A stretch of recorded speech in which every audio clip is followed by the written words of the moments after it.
Dear teachers, నేను మీ వేణు బాలకొండ. మీరు చూస్తున్నారు Venu teachers educational academy YouTube channel. ఈ యూట్యూబ్ ఛానల్ కొత్తగా చూసేవాళ్ళు సబ్స్క్రైబ్ చేసుకోండి. అట్ ది సేమ్ టైం మీరు లైక్ చేయట్లేదండి. మీరు లైక్ చేయడం వల్ల ఇటువంటి మంచి మంచి వీడియోలు మీకు అందరికీ అందిస్తా. అట్ ది సేమ్ టైం నన్ను ఎంకరేజ్ చేసినట్లుగా ఉంటుంది. కాబట్టి ముందుగా మీరు లైక్ చేయండి. సో అయితే ఇక ఈ యొక్క పెడగాజీ ఏదైతే ఉన్నదో ఈ పెడగాజీకి సంబంధించి ఎగ్జామ్లో వీటిని చదువుకొని వెళ్ళండి. ఏం చదువుకొని వెళ్ళాలి? ఎందుకనంటే ఇప్పుడు already PGT exams science, social, bioscience, తర్వాత మ్యాథమెటిక్స్లో జరగటం జరిగింది. సో కాబట్టి ఈ పీజీటీ ఎగ్జామ్లో వచ్చినటువంటి అంశాలను బేస్ చేసుకొని ఈ వీడియో చేయబోతున్నా. సో దీన్ని వీడియోని ఎండ్ వరకు కూడా స్కిప్ చేయకుండా చూడండి, ఓకేనా? అయితే ఇక్కడ ఈ యొక్క అన్ని ఎగ్జామ్స్లలో ఏది బయోసైన్స్ కానీ, సోషల్ స్టడీస్ కానీ, ఫిజిక్స్ కానీ, మ్యాథమెటిక్స్ కానీ ఇప్పుడు జరిగినటువంటి పెడగాజీ ఎగ్జామ్స్లో ఫస్ట్ యూనిట్ అంటే సెకండ్ యూనిట్ అనేటువంటి ఇన్స్ట్రక్షనల్ ఆబ్జెక్టివ్స్ అండ్ స్పెసిఫికేషన్స్ నుంచి ఎక్కువగా బిట్ అడగడం జరిగింది. Knowledge, comprehension or understanding, application, skill, వీటి నుంచి ఎక్కువగా బిట్ అడగడం జరిగింది. సో మీ అందరికీ కూడా వీటికి సంబంధించిన కీవర్డ్స్ ఏవైతే ఉంటాయో ఈ కీవర్డ్స్ లేదా వొకాబులరీని వీటిని రాయడం జరిగింది. వీటిని గమనించండి. అయితే ఈ బిట్లను ఎట్లా ఇచ్చాడంటే మీ కంటెంట్ ఏదైతే ఉంటుందో కంటెంట్ని బేస్ చేసుకొని ఆ ప్రశ్నలు ఏవైతే అడిగాడో ఆ కంటెంట్లో ఆ ఆబ్జెక్టుని ఏ క్వశ్చన్స్ టెస్ట్ చేస్తాయనే ఆ విధంగా అడిగాడు. నేను కమ్యూనిటీ ట్యాబ్లో పెట్టాను. ఆ కమ్యూనిటీ ట్యాబ్లో పెట్టిన విధంగానే ఎగ్జామ్లో కూడా బిట్స్ అడగడం జరిగింది అనే విషయాన్ని మీరు అందరూ కూడా గమనించండి, ఓకేనా? సో కాబట్టి ఇక్కడ ఈ యొక్క ఇన్స్ట్రక్షనల్ ఆబ్జెక్టివ్స్లో మీరు ప్రధానంగా చూసుకోవాల్సిన అంశాలు ఏంటంటే నాలెడ్జ్, అండర్స్టాండింగు, అప్లికేషను, స్కిల్. వీటి యొక్క స్పెసిఫికేషన్స్ ఏవైతే ఉంటాయో ఈ స్పెసిఫికేషన్స్ కూడా మీరు చూసుకొని ఎగ్జామ్కి వెళ్ళండి. తర్వాత ఇంకొక అంశం ఏంటంటే బ్లూమ్స్ టాక్సానమీ నుంచి కూడా బిట్లు చాలా ఎక్కువగా అడిగాడు. బ్లూమ్స్ టాక్సానమీలో cognitive domain, affective domain and psychomotor డొమైన్లో ఎక్కువగా బిట్లు అడిగాడు. కాగ్నిటివ్ డొమైన్లో knowledge, comprehension, application, analysis, synthesis and final evaluation. వీటికి సంబంధించిన ప్రైమరీ అంశాలు ఏవైతే ఉంటాయో కీ టర్మ్స్ మీద బిట్లు అడగడం జరిగింది, గమనించండి. అదేవిధంగా ఎఫెక్టివ్ డొమైన్లో రిసీవింగు, రెస్పాండింగు, తర్వాత వాల్యూయింగు, ఆర్గనైజేషను అండ్ క్యారెక్టరైజేషను, వీటి మీద తక్కువ బిట్లు అడిగారు, 1-2 బిట్లు అడిగారు. వీటిని కూడా గమనించండి. ఇక తర్వాత సైకోమోటార్ డొమైన్లో ఇమిటేషను, మ్యానిపులేషను, ప్రెసిషను, ఆర్టికులేషను, న్యాచురలైజేషను, ఈ 5 మీద కూడా కొంచెం బిట్లు అడగడం జరిగింది, 1-2 బిట్లు. వీటిని కూడా చూసుకొని పోండి. ఎందుకనంటే ఈ ఎగ్జామినేషన్లో కొంచెం ఇండైరెక్ట్గా కంటెంట్ని మీకు యొక్క ఈ ఆబ్జెక్టివ్స్ ఏవైతే ఉంటాయో వాటికి అప్లై చేసి అడిగాడు. దీన్ని దృష్టిలో పెట్టుకోండి. కొన్ని కీ పాయింట్స్ ఉంటాయి, వాటిని గమనించాలి, ఓకేనండి? తర్వాత నెక్స్ట్ అదేవిధంగా ఇన్స్ట్రక్షనల్ ఆబ్జెక్టివ్స్లో నాలెడ్జ్ ఉందండి. రీకాలు, రికగ్నిషను, డిఫైను, తర్వాత స్టేట్ లాంటి పదాలు ఏవైతే ఉంటాయో వీటిని గుర్తుపెట్టుకొని పోండి.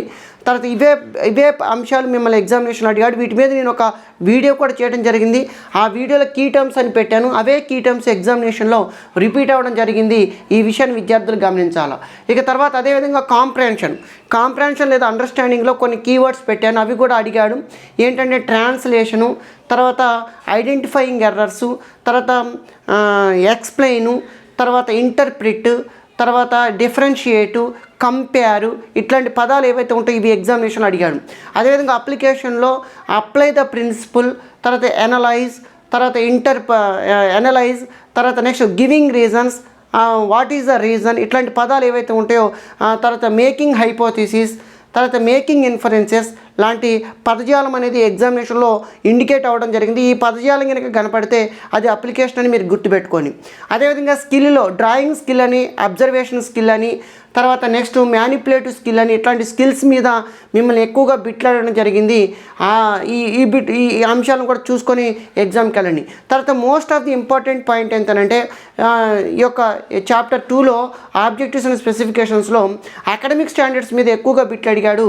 ఇప్పుడు రేపొద్దున అంటే సైన్స్ కావచ్చు, ఫిజిక్స్ కావచ్చు, బయోసైన్స్ కావచ్చు, మ్యాథమెటిక్స్ కావచ్చు, సోషల్ స్టడీస్ కావచ్చు, అకాడమిక్ స్టాండర్డ్స్ మీద 5-6 బిట్లు అడగడం జరిగింది. అది కూడా అప్లికేషన్ టైప్లో బిట్లు అడిగాడు. వీటి మీద ఒక దృష్టి పెట్టండి, ఓకేనా? సో ఇది సెకండ్ యూనిట్. ఇక థర్డ్ యూనిట్ గమనించినట్లయితే చైల్డ్ డెవలప్మెంట్. ఈ చైల్డ్ డెవలప్మెంట్లో పియాజే theory, Bruner theory of instruction, Vygotsky theory, వీటి మీద మిమ్మల్ని ఇండైరెక్ట్గా అడిగాడు. పియాజే థియరీ ఉందనుకోండి, sensory motor stage, pre operational stage, concrete operational stage, formal operational stage ఏదైతే ఉందో వీటి యొక్క క్యారెక్టరిస్టిక్స్ అడిగాడు. వీటిని ఈ క్యారెక్టరిస్టిక్స్ని క్లాస్ రూమ్కి అప్లికేషన్ చేస్తూ అడగడం జరిగింది. గమనించండి. పియాజే థియరీ నుంచి ఖచ్చితంగా బిట్ అడుగుతున్నారు, గుర్తుపెట్టుకోండి. వైగాట్స్కి theory zone of proximal development, నేను కమ్యూనిటీ ట్యాబ్లో పెట్టాను abbreviation of zone of proximal development అని, యాజ్ ఇట్ ఈస్గా అటువంటి బిట్టే ఇచ్చాడు. సో కాబట్టి నేను ప్రీవియస్లో చాలా వీడియోస్ పెట్టానండి. ఆ వీడియోస్ని Venu teachers educational academy YouTube ఛానల్లో కొడితే మీకు ఆ వీడియోస్ మొత్తం కూడా మీకు ఎస్టాబ్లిష్ అవుతాయి. వాటన్నిటిని మీరు చూసుకొని ఎగ్జామినేషన్కి వెళ్ళినట్టయితే ఆటోమేటిక్గా సక్సెస్ కావడానికి అవకాశం ఉందనే విషయాన్ని మీరు గమనించాలి. ఓకేనా. ఇక బ్రోనర్ థియరీలో 3 phases ఉంటాయి. Enactive stage, iconic stage and finally symbolic stage. ఈ స్టేజెస్ మీద కూడా బిట్లు అడగడం జరిగింది. దీన్ని గమనించండి. వీటిని ఖచ్చితంగా చూసుకొని వెళ్ళండి. ఇక కరికులం, ఈసారి కరికులం ఏదైతే ఉందో ఈ కరికులం మీద ఎక్కువ బిట్లు ఇవ్వడం జరిగింది. ఈ కరికులం మీద ఎక్కువ ఫోకస్ చేశారు. ముఖ్యంగా మీరు నేషనల్ కరికులం ఫ్రేమ్వర్క్ 2005, తర్వాత NEP 2020 మీద బిట్లు 1-2 బిట్లు అడగడం జరిగింది. ఈ NEP 2020ని చూసుకొని పోండి, నేషనల్ కరికులం ఫ్రేమ్వర్క్ 2005ని కూడా చూసుకొని పోండి, ఎగ్జామినేషన్లో సక్సెస్ అవుతారు. ఇక కరికులంలో topical approach, concentric approach, spiral approach ఏవైతే ఉంటాయో ఈ కరికులం అప్రోచెస్ మీద కూడా మిమ్మల్ని బిట్లు అడగడం జరిగింది అనే విషయాన్ని మీరు గమనించాలి. At the same time curriculum construction principles ఏవైతే ఉంటాయో ఈ కరికులం కన్స్ట్రక్షన్స్ ప్రిన్సిపల్స్ మీద కూడా ఎగ్జామినేషన్స్లో బిట్లు అడిగాడు, గమనించండి. ఓకేనా. సో కాబట్టి వీటికి డిఫరెన్షియేషన్ అడిగాడు, topical, concentric and spiral approaches. మరి ఎక్కువగా దాన్ని ఎక్కువగా ఉపయోగిస్తున్నామని అడిగాడు.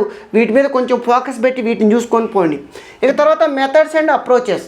ఈ మెథడ్స్ అండ్ అప్రోచెస్ గురించి ఎక్కువగా బిట్లు అడిగారండి. ముఖ్యంగా lecture method, lecture cum demonstration method, inductive method, deductive method, analysis method, synthesis method, project method, తర్వాత heuristic method, laboratory method, problem solving method. వీటి మీద ఎక్కువగా ఫోకస్ చేశాడు. వీటి యొక్క ప్రిన్సిపల్స్ మీద అడిగాడు. తర్వాత వీటి యొక్క అడ్వాంటేజెస్ మీద అడిగాడు, లిమిటేషన్స్ మీద అడిగాడు, డిసడ్వాంటేజెస్ మీద అడిగాడు. Which of the following is not a advantage of project method. ఇట్లాంటి బిట్లు మిమ్మల్ని అడిగాడు. అంటే నెగిటివ్ ప్రశ్నలు ఎక్కువగా అడగడం జరిగింది. తర్వాత which of the following is not a limitation of lecture method. ఇట్లాంటి బిట్లు అడగడం జరిగింది. కాబట్టి సో ఈ అడ్వాంటేజెస్, డిసడ్వాంటేజెస్ని చూసుకొని పోండి. తర్వాత వాటి యొక్క కాన్సెప్ట్ తెలుసుకొని పోండి. తర్వాత ఎనాలిసిస్ మెథడ్ ఉందండి. బిఎల్ యంగ్ అనే అతను ఒక నిర్వచనం ఇచ్చాడు.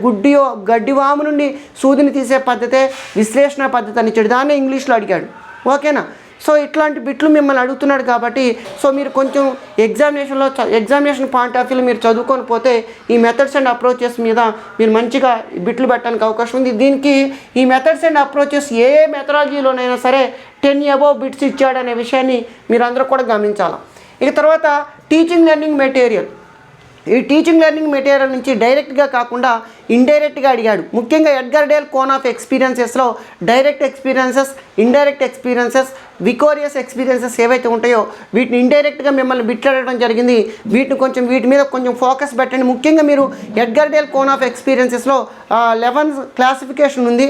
అంటే direct perceptual experiences, contrived experiences, తర్వాత dramatization experiences, demonstrations, field trips, television, motion pictures, తర్వాత still pictures and radio records, తర్వాత విజువల్ సింబల్స్, వెర్బల్ సింబల్స్ అని ఇట్లా 11 టైప్స్గా క్లాసిఫికేషన్ జరిగింది.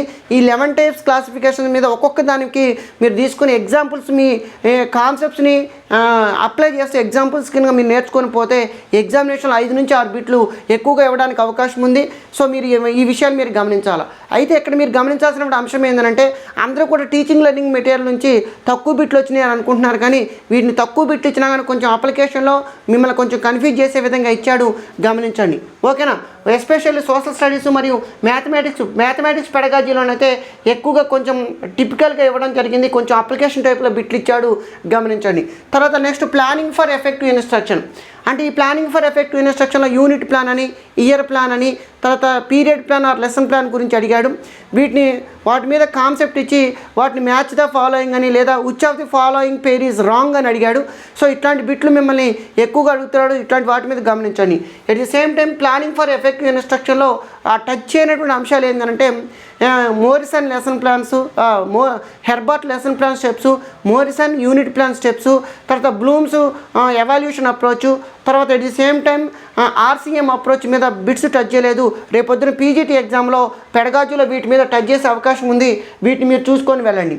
తర్వాత సీసీ కంటిన్యూస్ కాంప్రహెన్సివ్ ఎవాల్యూషన్ మీద కూడా ఎక్కువగా బిట్లు అడగడం జరిగిందండి. What is continuous comprehensive evaluation, తర్వాత what is continuous, what is comprehensive, what are the characteristics of continuous comprehensive evaluation నుంచి ఎక్కువగా బిట్లాడడం జరిగింది. తర్వాత ఎట్ ది సేమ్ టైం ఇక్కడ మీరు గమనించాల్సిన అంశం ఏంటంటే tools and techniques of the evaluation. మరి ఈ tools and techniques of the evaluation ఏంటి? టీచర్ మేడ్ టెస్ట్లోనే, స్టాండర్డ్ టెస్ట్లోనే. What are the characteristics of standard test? Reliability, validity, objectivity లాంటి యొక్క క్యారెక్టరిస్టిక్స్ ఏవైతే ఉంటాయో వీటిని ఒకసారి మీరు చూసుకొని పోండి. Tools and techniques of the evaluation అనే విషయాన్ని మీరు గమనించాలి. ఇక తర్వాత ఈ ఎవాల్యూషన్ నుంచి కూడా ఎక్కువగానే బిట్లు అడిగాడు, 10 బిట్లు అడిగాడు. వీటిని కూడా కొంచెం టిపికల్గా ట్విస్టింగ్గా అడగడం జరిగింది. తర్వాత లెర్నింగ్ డిజబిలిటీస్, ఈ లెర్నింగ్ డిజబిలిటీస్ నుంచి 2 లేదా 3 బిట్లు అడిగాడు. సో వీటిని కొంచెం గమనించండి. ఓకేనా? స్లో లెర్నర్స్కి, గిఫ్టెడ్ లెర్నర్స్కి మధ్య వాడి యొక్క క్యారెక్టరిస్టిక్స్ ఏంటి అనేది అడగడం జరిగింది. తర్వాత ఈ లెర్నింగ్ డిజబిలిటీస్ నుంచి కొంచెం ట్విస్ట్గా, అంటే ఇచ్చినటువంటి అంశాలలో కొంచెం ట్విస్ట్గా, టిపికల్గా అడగడం జరిగింది. ఇక నాన్ ఫార్మల్ ఎడ్యుకేషన్, యాక్చువల్గా మీకు ఈ నాన్ ఫార్మల్ ఎడ్యుకేషన్కి సంబంధించి ఏ పెడగాజీ వాళ్ళైనా మీరు చదివినా చదవకపోయినా ఎగ్జామినేషన్లో మీ ప్రెజెన్స్ ఆఫ్ మైండ్ మీద ఆధారపడి ఉంటుంది, నాన్ ఫార్మల్ ఎడ్యుకేషన్ మీద. యాక్చువల్గా ఈ నాన్ ఫార్మల్ ఎడ్యుకేషన్ నుంచి అన్ని పెడగాజీల వారికి 6 నుంచి 7 బిట్లు అడిగారండి. ఇండైరెక్ట్గానో డైరెక్ట్గానో 6 to 7 బిట్స్ ఎక్కువగా అడగడం జరిగింది. ఈ నాన్ ఫార్మల్ ఎడ్యుకేషన్ మీద కొంచెం క్వశ్చన్ని మీరు 1కి 2 సార్లు చదువుకుంటే మీరు ఇప్పుడు చదవకపోయినా కానీ ఎగ్జామినేషన్లో మీ ప్రెజెన్స్ ఆఫ్ మైండ్ని బట్టి ఈ నాన్ ఫార్మల్ ఎడ్యుకేషన్ మీరు చేయడానికి అవకాశం ఉంటుందనే విషయాన్ని మీరు గమనించాలి. ఇక తర్వాత నెక్స్ట్ ఫస్ట్ యూనిట్ ఉందండి. ఏంటి? నేచరు, స్కోపు అనేది ఉంది. మీనింగు, డెఫినేషన్స్ అనేవి ఉన్నాయి. ఇవి అన్ని యూనిట్ల వాడికి వారి నేచర్, స్కోప్ వేరువేరుగా ఉంటుంది కాబట్టి వీటిని ఒకసారి చూసుకొని పోండి. 4 లేదా 5 బిట్లు అడగడం జరిగింది. కొన్ని మెథడాలజీ వాళ్ళకి 5-6 బిట్లు కూడా అడగడం జరిగింది. కొంచెం జాగ్రత్తగా బేసిక్కే అడిగాడు, డైరెక్ట్ బిట్లు అడిగాడు నేచరు, స్కోప్ నుంచి. అయితే టోటల్గా ఈ టీజీటీ పేపర్ యొక్క అనాలిసిస్లో గమనించినట్లయితే ఒక 10 నుంచి 15 బిట్లు డైరెక్ట్గా 1 వర్డ్ క్వశ్చన్స్ ఇచ్చాడు. ఇక కొన్ని ఏమో నాలెడ్జ్ బేస్డ్ ఇచ్చాడు, కొన్ని మిగతా అవన్నీ కూడా అప్లికేషన్ టైప్లో ఇచ్చాడు. టోటల్గా 60% బిట్లు చేయడానికి అవకాశం ఉంది. ఒక 40% బిట్లు అబోవ్ యావరేజ్ డిఫికల్టీ లెవెల్లో క్వశ్చన్ పేపర్ ఇచ్చాడు. చాలామంది అనుకుంటారు కదా క్వశ్చన్ ఫిజికల్ సైన్స్ వాళ్ళు కానీ లేకపోతే ఇంకా సైన్స్ వాళ్ళు కానీ పేపర్ చూడటంతో ఈజీగా ఉందనుకుంటారు. కానీ ఈజీగా ఉండటం వేరు, మీకు ఎగ్జామినేషన్లో మార్కులు రావడం వేరు. ఈ విషయాన్ని గమనించండి. మీకు కనపడిన అంశం ఆ బిట్టు తెలిసి ఉండొచ్చు, కానీ ఎగ్జామినేషన్లో మార్కు రావడం అనేది ఇంపార్టెంట్. ఈ విషయాన్ని గమనించాలి. ఓకేనా? రేపొద్దున జరగబోయే పీజీటీ ఎగ్జామ్స్లో ఇప్పుడు నేను చెప్పినటువంటి అంశాలు ఏవైతే ఉంటాయో, ఈ టాపిక్స్ ఏవైతే ఉంటాయో వీటిని ఒకసారి చూసుకొని పోండి.